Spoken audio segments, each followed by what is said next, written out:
Hola a todas, bienvenidas a un capítulo más de este podcast llamado De Mujer a Mujer. El día de hoy conoceremos una historia de una mujer que viene atrapada entre el dolor, la amargura, la manipulación emocional. Recuerden que aquí contamos historias reales y damos voz a lo que tú no te atreves a hablar. Envíanos tu historia a nuestro correo electrónico o a nuestras redes sociales. Y como siempre nos acompaña una psicóloga experta en el tema, la doctora Tatiana. Tatiana, ¿cómo estás? Bienvenida nuevamente. Bien, gracias. ¿Tú cómo estás? Muy contenta de tenerte aquí, Tatiana, acompañándonos nuevamente en un episodio más de este podcast llamado De Mujer a Mujer. El día de hoy, bueno, como mencioné, vamos a conocer la historia de una mujer que viene atrapada entre el dolor y la amargura. Tatiana, ¿cómo podemos identificar si estamos atrapadas en un apego emocional o manipulación? Ok, hay que identificar muy bien qué es el apego emocional, ¿no? Que el apego emocional es uno de los cinco o cuatro apegos que se generan. Este apego generalmente se da por la necesidad de afecto, o sea, por el constante querer un afecto, ¿sí? Frente a este querer afecto, el apego emocional es el miedo al abandono, el miedo al rechazo y todo eso hace que coloquialmente diga uno pueda recibir migajas de otra persona y a veces no lo identifica porque esas migajas se generan por carencias de su yo pasado, ¿no? De un abandono de sus padres o algo así relacionado. Pero Sí. eso se nota en qué momento, se nota en el momento, porque es que a veces como ya llevamos ese ciclo de vida, eso se nota en un punto en donde ya causa, o sea, tanto malestar que uno dice, algo está pasando mal en mi vida, Sí, ¿sí? total. Se baja la autoestima, se baja, no, o sea, no tienes ni límites para dejarle a otra persona porque quieres complacer y idealizar a esa persona más, por tener un apego ansioso, por recibir migajas de otra persona. Lo que tú dices, algo muy puntual que me resonó es que esto puede venir desde nuestra niñez, ¿cierto? Sí, claro, por lo menos cuando tú tienes desde tu infancia. Ejemplo, te voy a dar dos ejemplos. El primero, digamos, esta persona no tuvo un padre presente y siempre, o un padre o una madre, o sea, tuvo abandono desde pequeñita, Sí. o digamos, no tuvo un ejemplo de visualización de cómo pudo ser unos padres de amor, o sea, no podemos juzgar a esta persona tampoco porque no sabe qué es eso. Sí, claro. Y ¿Alguna eso, falencia que hubo, exacto, un hogar distorsionado? Es que se dice un hogar em, disfuncional. disfuncional, perdón, sí, se me fue la palabra. Sí. Un hogar disfuncional también afecta en el futuro hasta a uno como mujer, bueno, al hombre, a cualquier persona. Claro, nosotros somos seres innatos. O sea, literalmente nosotros aprendemos de nuestro entorno porque somos seres sociales. Sí. Y tú aprendes de lo que ves y de lo que sientes todo el tiempo. Ok, la historia del día de hoy resuena mucho con lo que dice Tatiana, que esto viene desde la niñez. Y vamos a escuchar la historia del día de hoy. Y la historia del día de hoy se llama Sobreviviendo. Hola, soy una mujer que desde muy joven enfrentó situaciones difíciles. Sufrí abusos y maltratos en mi hogar por parte de mi madre y de mi padrastro. Siendo la mayor de 5 hermanos, asumí responsabilidades desde temprana edad, lo que me obligó a madurar rápidamente. A los 19 años conocí a alguien que creí sería mi salvador. Lo idealicé y me enamoré de él rápidamente. Tanto así que después de que mi mamá me expulsara de casa un 1 de enero, decidí irme a vivir con él, conociéndolo muy poco. Con el tiempo y sin darme cuenta, él me hizo creer que sin él yo no podía vivir, que yo no era suficiente para nadie y que si mi mamá no me amaba, ¿quién me iba a amar? Así empezó mi historia de amor. Aunque siempre trabajé, debía pedir permiso para cualquier gasto, ya fuera a él o a su madre. Fue infiel en múltiples ocasiones y lo comprobé, y aún así me decía que yo estaba enferma, que me estaba volviendo loca y que todo era imaginación de mi cabeza. Compartir mis problemas familiares con él resultó ser un error, ya que los utilizaba en mi contra durante nuestras discusiones, haciéndome sentir culpable y llevándome a pedir perdón. Durante mi primer embarazo sufrí las humillaciones más horribles que te puedas imaginar. A pesar de todo, logré llevarlo a término. Y pasado un mes de dar a luz, con depresión, sobrepeso y mi vida prendiendo de un hilo, decidí viajar donde mi madre, la cual me acogió y me apoyó.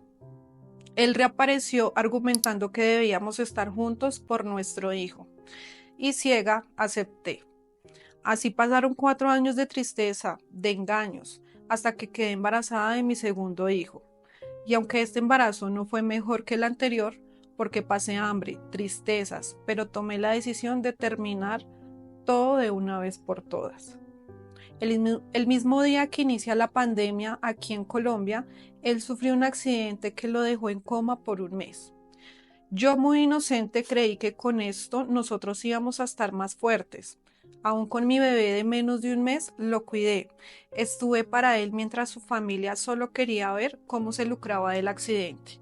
Tras casi 4 meses de lucha se recuperó y yo asumí el rol de proveedora, trabajando, estudiando y cuidando del hogar. Todo mientras enfrentaba una profunda depresión. Le propuse asistir a terapia, pero siempre me respondía que la loca era yo. Hasta que un día descubrí una infidelidad más y decidí que era suficiente. Hace casi 2 años tomé la decisión de alejarme definitivamente. No te miento cuando te digo que la soledad, la tristeza, la culpa me mataba todas las noches, las crisis de ansiedad, no poder respirar y fingir estar bien delante de mis hijos no ha sido fácil.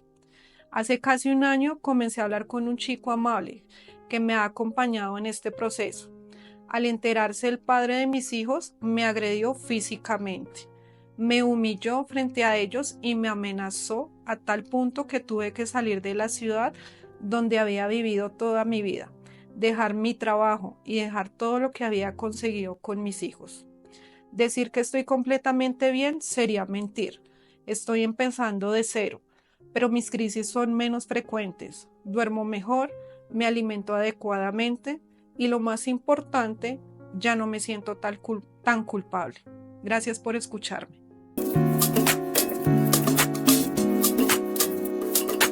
Como podemos ver, una historia más en de mujer a mujer, pero debo decirles que me alegra mucho que ella haya salido de esta situación de abuso que venía presentando, aún así que la yo tocaba empezar desde cero. Tatiana, desde el área profesional, ¿cuál sería tu aporte para ella, las redes de apoyo y cómo la podemos orientar? Bueno, desde un principio es supremamente importante identificarse a ella qué es lo que le ha pasado, ¿no? O sea, identificarse a ella como mujer con su pasado, su presente y su futuro. ¿A qué me quiero referir con esto? Ella en ningún momento se supo identificar ni se sabe conocer, ¿sí? Sí, Desde los autoconocimientos, autoconcepto, nunca tuvo ese poder ni esa guía dentro de todo su ciclo de vida. Entonces es importante eso, conocerse todo. ¿Por qué? Porque desde ahí se puede empezar a cambiar esos nuevos ciclos, ¿sí? O sea, lo que ya pasó, corregirlo para que mejorar, ¿sí? ¿Sí sí. me entiendes? Eso lo primero, ¿sí? Lo segundo es importante que dentro de esa introspección que ella hace, tenga en cuenta que sí o sí estuve en una relación de dependencia emocional. ¿Por qué? Porque vemos muchas características, como cuáles, como la baja autoestima, como idealizar a esa Sí. persona, como sobre exponerse en el sentido de que hace más cosas para satisfacerlo a él y que no se vaya, ¿sí? Y se pierde ella misma. Claro, obviamente, porque si te das cuenta, está haciendo todo lo posible para él. Pero en qué Sí. momento ella habla de que yo no estaba en una depresión y era consciente que estaba supremamente triste, pero nunca tuve espacio para ella, ¿sí? Porque fue la esposa de una persona que no la quería y después comenzó a ser mamá, ¿sí? Sí. Entonces nunca tuvo la oportunidad de quererse y de comenzar a tener amor propio, ¿sí? Y lo que hablábamos al inicio de la pregunta que yo te hacía, que si atraía la niñez que vivimos, influye demasiado, para la toma de decisión en el momento de escoger a una pareja. Claro que sí. ¿Por qué te digo esto? Porque en el momento de que te voy a dar dos contextos, ¿sí? Tú tienes una familia funcional. ¿A qué me refiero? Papá, mamá, pues obviamente tienen conflictos, pero saben cómo llevar esos conflictos. Eso a ti te da como ejemplo cómo tener una buena relación, ¿sí? Pero en cambio, en todo el contexto de una familia disfuncional, a ti nadie te enseña cómo tener una relación sana. Tú la aprendes por lo que tú ves, ¿sí? Sí. Y Adicional, si careces, qué pena interrumpirte, y si careces de ese afecto, o sea, no sabes, y lo que no se sabe se desconoce y se toma lo que es. sí, yo creo que también ella se basó en que desde pequeña recibió maltratos y abusos por parte de sus cuidadores principales, que es su mamá, y bueno, y su padrastro. Y adicional le tocó asumir el rol desde pequeña por ser la hermana mayor en la toma de decisiones, en educar a sus hermanos también. Total, O sea, es, total, porque ella nunca tuvo un ejemplo, o sea, siempre estuvo viendo su presente, diciéndolo coloquial, madurar muy rápido para asumir roles que no le correspondían. sí, desde pequeña y siendo la mujer, o sea, empezando por ahí, porque si eran hombres los hermanos de ella, entonces la madura era ella. Ella era la que tenía que darles ejemplo, ella era la que tenía que cuidarlos y adicional recibía un maltrato. Entonces, pienso yo que esto influye cuando se quedó con esta persona que ella dijo, creyó que era su salvador. Sí, el proceso de eso, pues, son consecuencias, ¿no? Las consecuencias de no saber recibir afecto trae como consigo mismo problemáticas de no identificar una persona sana. Sí, total.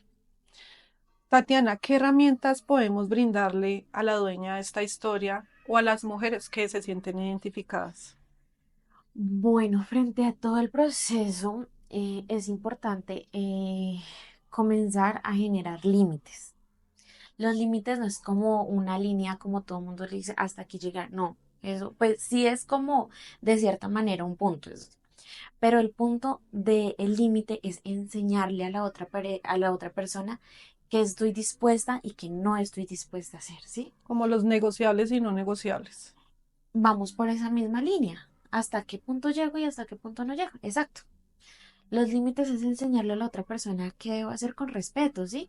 Porque es que cuando tú, como dicen, hasta esta línea llego, está haciendo como una línea de poder, ¿sí? Y Sí, eso predispone a todas las personas. No, desde el amor y desde la comprensión, mira, yo no estoy de acuerdo con esto y con esto. Entonces, eso es como tener un límite, comenzar a generar límites dentro de su perspectiva, dentro de su personalidad, ¿sí? sí. Otra muy importante es comenzar a tener los autocuidados, el autoconcepto. Dentro de los autoconceptos, las características, ¿no?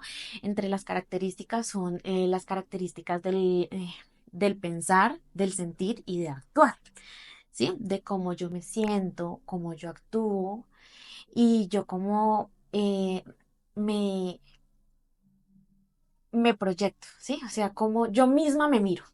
Sí, ¿Sí? Dentro de todo eso, hacer como un proceso de introspección, de saber qué es lo que está pasando conmigo, qué es lo que quiero cambiar y escribirlo, ¿sí? Poner límites da como consecuencia tener relaciones sanas. eso debemos aprenderlo. O sea, no es fácil, pero hay que hacerlo. Y con todos, o sea, no solamente con las relaciones, o sea, con los amigos, con Con la absolutamente, familia. sí, todos, porque hay personas, la doctora Mariana Rojas habla de las personas vitamina, ¿sí? Mm, Que ella dice, coloquialmente, hay personas tóxicas, ¿sí? Pero sí, también hay personas vitaminas. Esas personas vitaminas te ayudan a crecer y las existen, porque y realmente es como esas personas que te llenan y no te absorben, ¿sí? Entonces, comenzar como en el identificar todas estas cosas. desde una relación, para hacer una relación sana, bien sea de amistad, de pareja, en familia, Que a veces soportamos cosas que no tenemos por qué hacerlo sencillamente porque digo, bueno, es mi mamá, es mi padrastro, son mis hermanos. Sí, pero más allá de, o sea, independientemente de la familia, es tu familia porque Dios, el universo, lo que crean, te tocó, ¿sí? Pero más allá de que te tocó esa familia, es mirar cómo puedes identificar si es sano para ti o no es sano para ti, ¿sí? ¿Por Sí, qué te digo esto? Llevémoslo a un extremo, ¿sí? En el sentido de que mi mamá es drogadicta. Ejemplo, yo voy a estar con una persona que es drogadicta, yo la puedo ayudar, pero depende de mi inteligencia emocional cómo yo puedo rescatarla, sí. pero tampoco me puedo quedar con ella. Es saber tener como un nivel. Saber hasta dónde llegar, hasta dónde puedo ayudar a Exacto. esa persona y yo no hundirme en el Que no me proceso. afecte. Exacto. Bueno, hay otra problemática que yo vi es que hubo agresión física. En este caso, ustedes cuando brindan terapia y saben que hay un abuso físico, ¿qué recomendaciones les dan a esa persona? Es que todo es tan complejo a la vez, porque es que depende desde las creencias de la otra persona, ¿no? Porque es que si ella no quiere salir de eso, pues depende, ¿no? Porque pues dentro de nuestro ética profesional, si ya está en contra de la vida de la persona o de la vida de un tercero, nosotros podemos demandar, ¿sí? Si va Sería lo contra vida, ideal. ¿sí? O sea, si es de vida o muerte. De Sí. resto, todo queda en ética profesional, ¿sí? Pero es que a veces los golpes no son visibles, entonces uno Sí. no puede identificar eso, ¿sí? Eso está como en el poder de cerrar ese ciclo de abuso para tomar una decisión consciente de que esto no está bien para mi vida. Y esto que le estoy, o sea, que le estoy dando ejemplo a los niños. Si estamos Pero hablando que está afectando, que si ella fue afectada en su pasado, que le estoy afectando en su presente a sus bebés. Pero lo bonito de esta historia es que ella pudo salir de esto y cerrar ese ciclo de dependencia emocional. Y huyó de su abusador, huyó de su maltratador. Entonces, eso nos alegra mucho desde acá, desde corazón, porque realmente todas merecemos salir de esa relación tóxica y abusiva que tenemos. Tatiana, muchas gracias por estar nuevamente aquí. Eres bienvenida. Nos veremos en un próximo episodio. También Ay, muchas para que gracias. sigas brindando tus herramientas profesionales para todas las que nos ven acá. Y ustedes recuerden seguirnos en redes sociales, recuerden suscribirse al canal, que eso nos ayuda a crecer mucho más para llegar a más mujeres que lo necesitan.